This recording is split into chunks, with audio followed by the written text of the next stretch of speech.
ये कहानी है मथुरा के लल्लन की। लल्लन एक बड़ी सी कंपनी में ठेकेदार का काम किया करता था। लल्लन होशियार और चालाक था और अपनी बीवी सोमलता के साथ रहता था।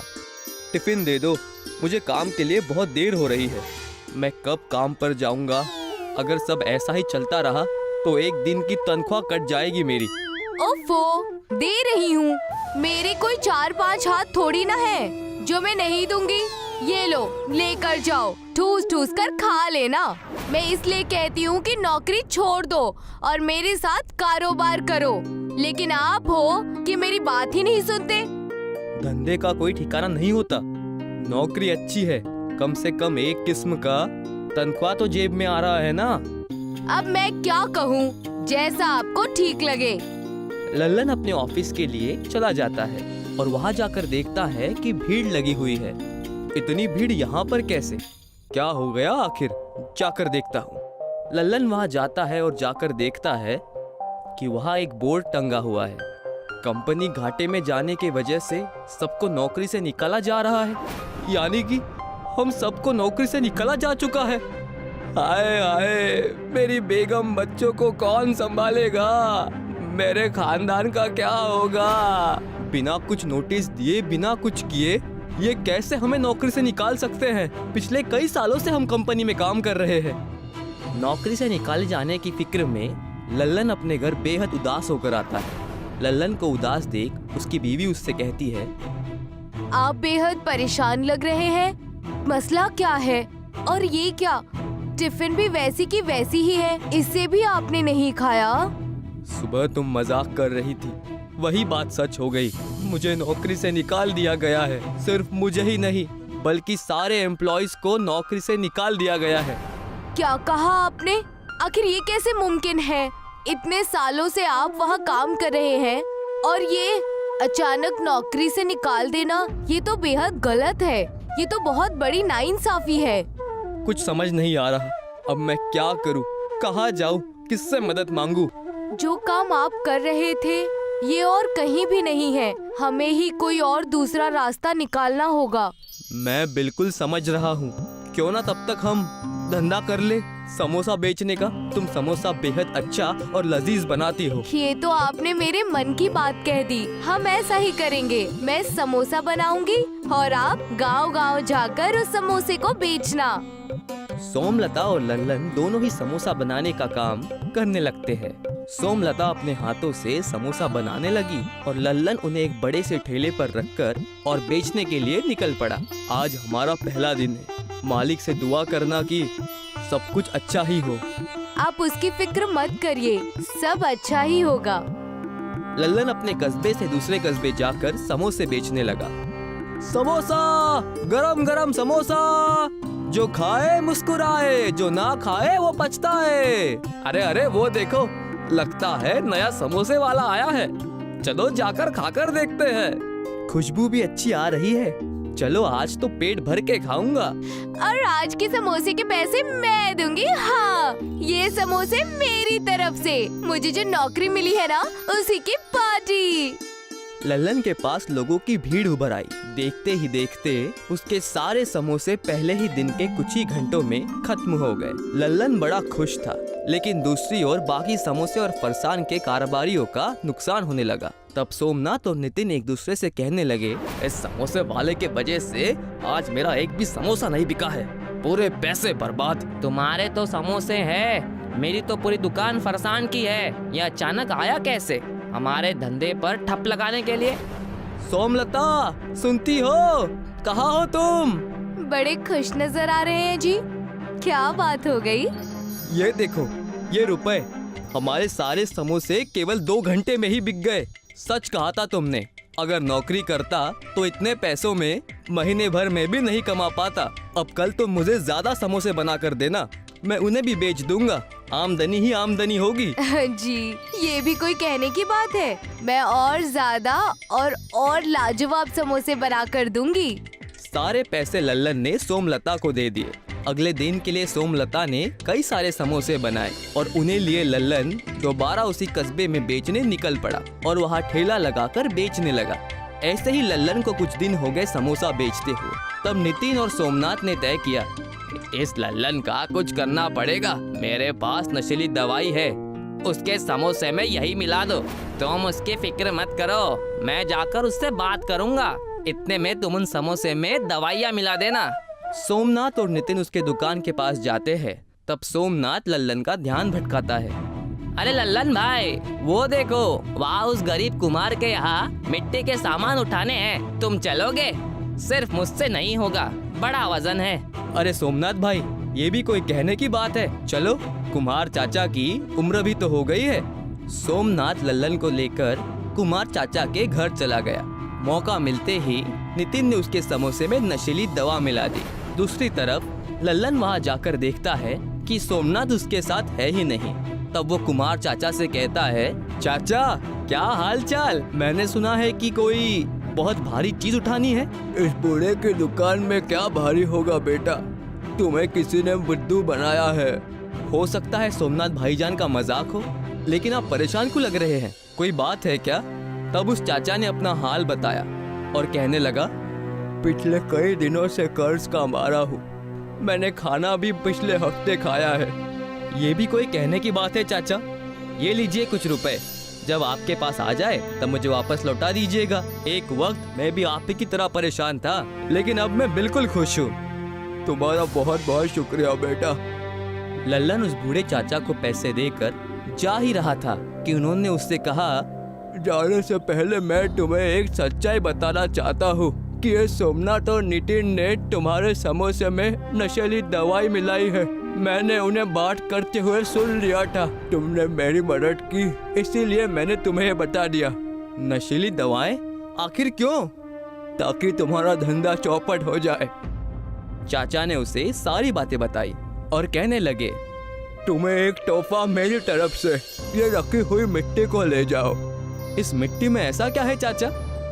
देखो तो ये मामूली मिट्टी है। तुम्हें इस मिट्टी के आग पर समोसा पकाना है, जमीन में गाड़कर, और देखना तुम जो भी समोसा बनाओगे वो जादुई बनेंगे। जब मिट्टी खत्म हो जाए तो दोबारा लेने आ जाना। मिट्टी के समोसे खाते ही लोग भाग भाग कर तुम्हारे यहाँ और मांगने आएंगे। लल्लन ने ठीक वैसा ही किया। उस जगह की मिट्टी को लेकर वो अपने घर आ गया और सारी बातें अपनी बीवी सोमलता को बताई।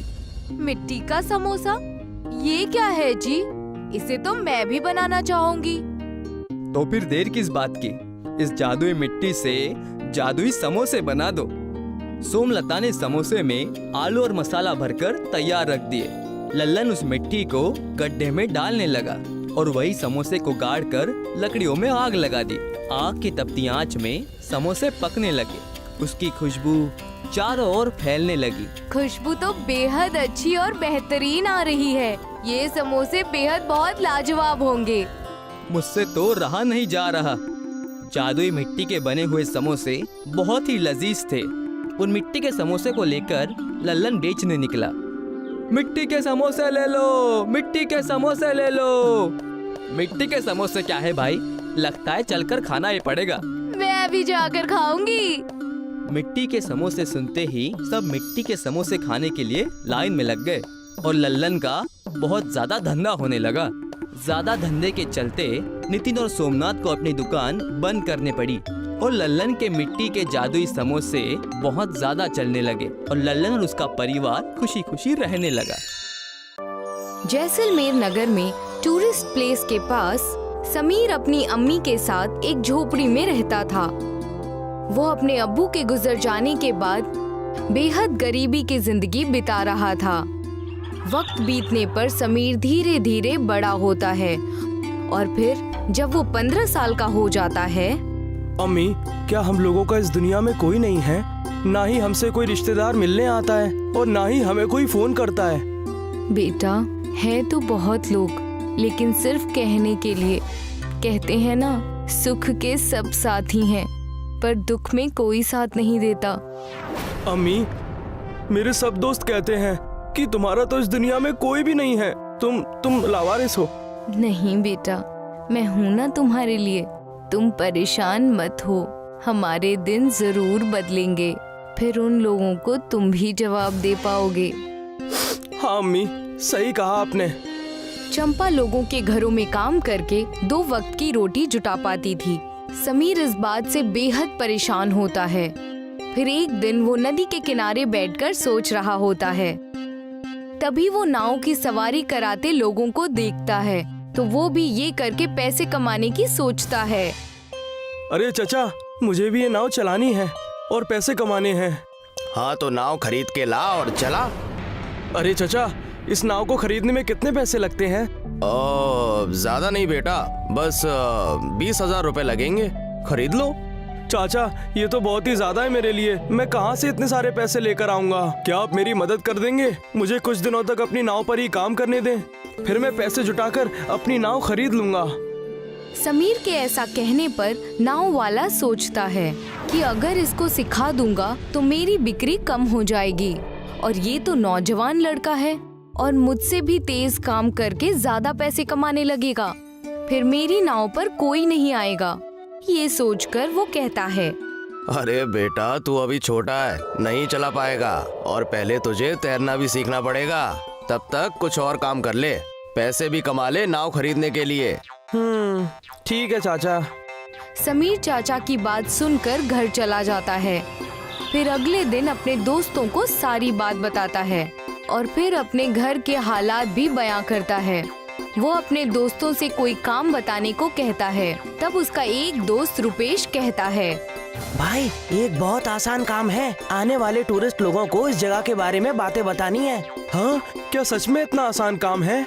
हाँ भाई, सच कह रहा हूँ। मेरा चचेरा भाई यही काम करता है। चल, मैं उससे तेरी मुलाकात करा देता हूँ। तू काम सीख लेना और फिर करने लगना। समीर रुपेश के दोस्त से जाकर मिलता है, फिर उसका बताया हुआ काम सीख लेता है और करने लगता है। समीर के काम करने से उसके घर की स्थिति सुधरने लगती है। फिर उसके अब्बू की बंजर पड़ी जमीन पर वो अपनी अम्मी के साथ मिलकर धान उगाने लगता है। भाई, तुम्हारा बहुत बहुत शुक्रिया कि तुमने मुझे इस काम में लगवा दिया, जिससे मेरे घर की हालत ठीक हो रही है। अरे भाई, दोस्त बुरे वक्त में काम नहीं आएगा तो कौन आएगा? शुक्रिया मत बोल। बेटा, ये लो, चावल के आटे के समोसे बन गए हैं। खाकर देखो तो कैसा लग रहा है। हाँ चाची, जरूर दीजिए, खाकर बताता हूँ। रुपेश चंपा के बनाए समोसे खाता है। समोसा खाते ही वो अपनी उंगलियां चाटने लगता है और फिर कई बार और मांगकर खाता है और फिर कहता है, चाची, आपने क्या लाजवाब समोसे बनाए हैं। मैंने तो ऐसे लाजवाब समोसे, वो भी चावल के, कभी नहीं खाए। मेरी माँ के हाथों में जादू है। चाची, ठीक है, मैं चलता हूँ। आप ऐसे ही समोसे मुझे रोज बनाकर भिजवा दीजिए। हाँ हाँ बेटा, जरूर। फिर अगले दिन जब वो अपने काम पर जाता है तो वहाँ एक टूरिस्ट को घूमते घूमते भूख लगती है। फिर वो समीर से होटल के लिए पूछता है। समीर उसे होटल लेकर जाता है तो वहाँ पर सारे चावल के आइटम होते हैं जो उसे पसंद नहीं आते। तो वो कहता है, हे मैन, क्या तुम मुझे किसी अच्छी खाने की जगह ले चलोगे? मुझे चावल का सिंपल खाना खाना है। समीर को समोसे का ख्याल आता है और तब वो अपनी अम्मी को फोन करके समोसे और चटनी बनाने को कहता है। माँ, मैं 2-4 लोगों को लेकर आ रहा हूँ, आप समोसा तैयार रखना। समीर के कहने के हिसाब से उसकी अम्मी चावल के आटे के समोसे तैयार करती है और उसे बेहद खूबसूरत तरीके से परोसती है। तब जब समीर उस टूरिस्ट को लेकर वहाँ पहुँचता है तो उसकी अम्मी उसे समोसे परोसती है। ये तुम हमें कहाँ ले आए हो? हम लोग ऐसी कैसी जगह नहीं खाना चाहते। सॉरी जनाब, पर आप लोग परेशान ना हो, ये मेरा अपना घर है और आप लोग एक बार मेरी माँ के हाथों के समोसे खाकर देखें, फिर आपको कोई भी परेशानी हुई तो सबकी जिम्मेदारी मैं ही लूंगा। हाँ साहब, और आप लोगों का मन हो तभी हमें पैसे दीजिएगा, नहीं तो पैसे दिए बिना ही चले जाइएगा। ठीक है, तुम इतना कह रहे हो तो हम खा लेते हैं, फिर देखते हैं हमें क्या करना है। समीर और चंपा के कहने पर वो टूरिस्ट समोसे खाने लगते हैं और उसके साथ दी गई सरसों की चटनी और इमली की चटनी भी खाने लगते हैं। वो लोग समोसे खाकर बेहद खुश हो जाते हैं और फिर और समोसे मांगकर खाते हैं। वाह, क्या लाजवाब समोसे बने हैं। हाँ बिल्कुल, तुमने सच कहा। वो उसकी खूब तारीफ करते हैं और फिर समोसे की कीमत से ज्यादा पैसे देते हुए कहते हैं, तुम लोग इसकी दुकान खोल लो, बहुत ही अच्छी इनकम होगी। हाँ हाँ जरूर सर, जरूर ऐसा ही करेंगे। टूरिस्ट की कही गई बात को मानकर समीर और उसकी अम्मी मिलकर समोसे की दुकान खोल लेते हैं और उनकी दुकान बहुत जल्दी मशहूर हो जाती है। आसपास के लोग और टूरिस्ट को सबको समोसे बहुत पसंद आते हैं। अम्मी, आपके डिजाइन किए हुए रिंग रोल समोसे और भी लोगों को पसंद आ रहे हैं, और नए नए डिजाइन के समोसे बना दिया करो, जिससे लोग और खुश होकर और भी समोसे खरीदे। समीर के कहने से उसकी अम्मी और भी डिजाइन से समोसे बनाने लगती है, जिससे उसकी डिमांड और भी बढ़ जाती है, जिसके लिए और भी लोगों को काम पर रखना पड़ता है और उसके समोसे फिर दूर दूर तक जाने लगते हैं और उसका मुनाफा बहुत अच्छा होने लगता है। ये जानकर फिर मीडिया वाले आकर उसका इंटरव्यू लेते हैं, जिससे पूरे शहर में उसका नाम रोशन हो जाता है, जिसे देखकर उसके खानदान के लोग भी उनसे रिश्ता बनाने लगते हैं। समीर पुरानी बातें भुलाकर सबसे मिलजुल कर रहने लगता है। सीख, अमीरी का साथी हर कोई, गरीबी का साथी कोई नहीं। आज भी मालती के घर पर अनाज का एक दाना नहीं था। मालती बहुत बुजुर्ग थी, वो अकेली रहती थी, उसका कोई सहारा नहीं था। कभी किसी ने दे दिया तो वो खाना खा लेती थी, वरना वो भूखे पेट ही सोती थी। आज तो मुझे लगता है खाली पेट ही सोना पड़ेगा। बगल वाला सुरेश भी आज नहीं आया, मुझे किसी से मदद की उम्मीद नहीं है। मालती ये सोचते सोचते सो जाती है। तभी कोई उसके घर का दरवाजा खटखटाता है। मालती उठती है और जाकर दरवाजा खोलती है। सामने एक छोटी सी बच्ची एक थैला और एक मटका लेकर खड़ी है। अरे बाबू, तुम कौन हो? इतनी रात गए मेरे दरवाजे पर क्या कर रही हो? तुम्हारे अम्मी अब्बू कहाँ हैं? मैं देवी हूँ, मैं आपकी मदद करने आई हूँ। आपको भूखा पेट ना सोना पड़े, इसलिए मैं आपके लिए खाना बनाने का सामान और बर्तन लेकर आई हूँ। मालती सारा सामान ले लेती है और उसे अंदर रखने के लिए जाती है, मगर जैसे ही सामान रखकर वो लौटती है तो वो देखती है कि वो बच्ची गायब हो चुकी है। उसे हैरानी होती है कि आखिर वो बच्ची अचानक गायब कहाँ हो गई। फिर वो घर के अंदर आती है और खाना बनाना शुरू करती है। जो बर्तन वो बच्ची लाई थी उसी में वो खिचड़ी बनाती है। वो खाती है, उसका पेट भर जाता है, मगर खिचड़ी खत्म नहीं होती। वो जितना खाती है उस बर्तन में और खिचड़ी आ जाती है। अरे, ये खिचड़ी तो खत्म होने का नाम ही नहीं लेती। मैं जितना खा रही हूँ ये उतनी ही और आ रही है। इसमें तो जरूर कोई जादू है। मैं इसे ढककर रख देती हूँ, अब मुझे बहुत अच्छी नींद आएगी। मालती सो जाती है। वो अगली सुबह उठती है और उठकर वो उस बर्तन को देखती है। वो बर्तन खिचड़ी से भरा हुआ था। मुझे लगता है ये खिचड़ी जादुई है। इस बर्तन से खिचड़ी कभी खत्म ही नहीं हो रही। ना जाने वो बच्ची कौन थी, ये जादुई बर्तन कहाँ से दे गई। अब तो मुझे कभी खाने की कमी ही नहीं होगी और मैं दूसरे लोगों को भी खिला सकती हूँ। अब मैं किसी को भी खाली पेट नहीं सोने दूंगी। मालती अपना बर्तन लेकर जाती है और पूरे शहर में जो भी उसे भूखा दिखता है उसे वो खाना खिलाती है। बुजुर्ग मालती को इस तरह से सबकी मदद करता देख उसके पड़ोस में रहने वाला सुरेश बहुत ही हैरान होता है। वो समझ जाता है कि जरूर कुछ तो गड़बड़ है।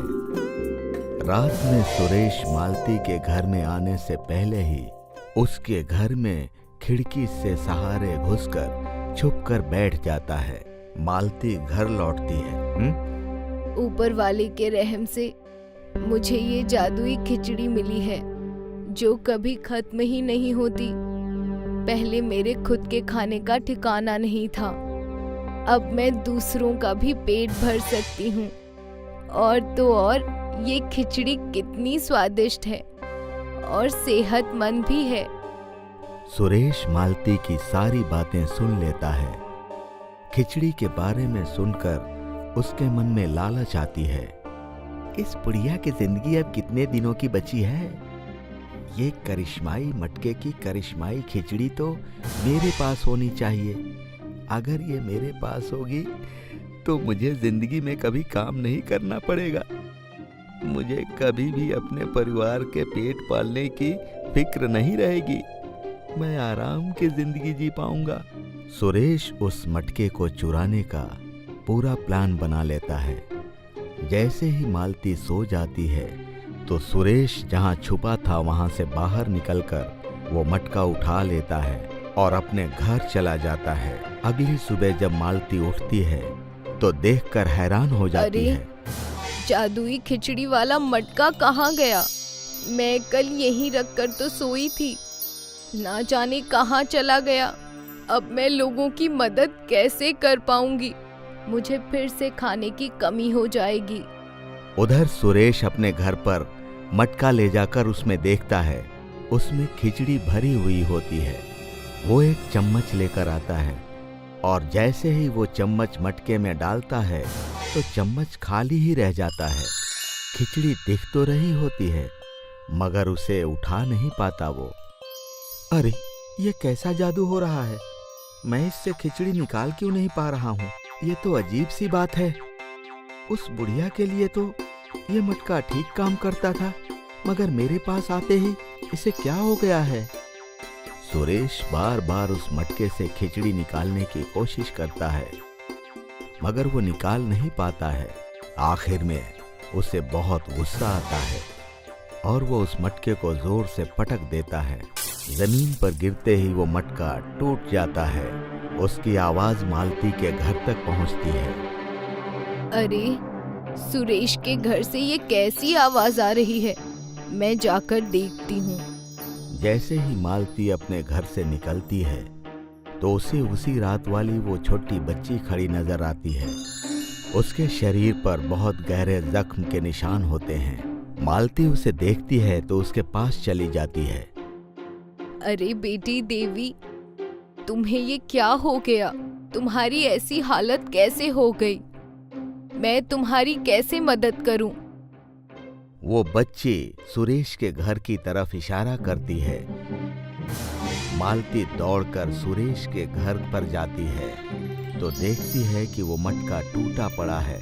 मालती सारा वाकया समझ जाती है और सारे टुकड़ों को उठाकर अपने घर पर ले आती है और साथ ही उस बच्ची को भी अपने घर ले आती है। मालती समझ जाती है कि इस मटके का और इस बच्ची का आपस में रिश्ता है। वो उस मटके को जोड़ने की कोशिश करने लगती है। वो धीरे धीरे सारे टुकड़े मिलाकर मटके को जोड़ देती है और अच्छे से चिपका देती है। तभी वो देखती है कि उस बच्ची के जख्म ठीक होने लगते हैं और वो पूरी तरह से ठीक हो जाती है। आप कौन है माता? आप कोई मामूली बच्ची तो नहीं है। मैं अन्नपूर्णा माता का अवतार हूँ। मैं लोगों को भूखे पेट सोने नहीं देती और उनकी मदद करती हूँ, और जो लोग दिल से साफ होते हैं उन पर रहम करती हूँ। इसलिए मैंने ये जादुई खिचड़ी वाली मटकी आपको दी थी।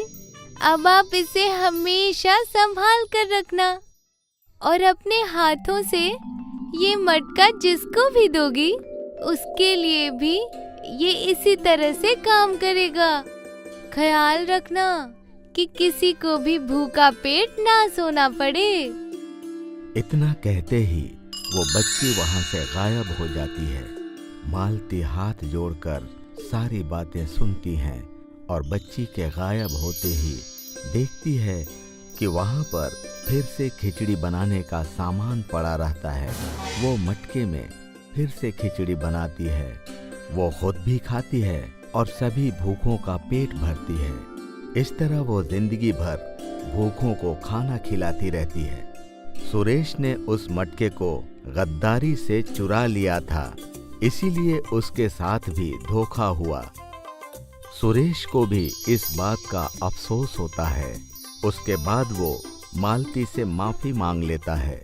मालती उसे माफ कर देती है और जब उसका आखिरी वक्त आ जाता है तब वो मटका वो सुरेश को दे देती है और अपनी आखिरी सांसें लेती हैं। सुरेश भी हमेशा उस मटके से लोगों की भलाई करता है।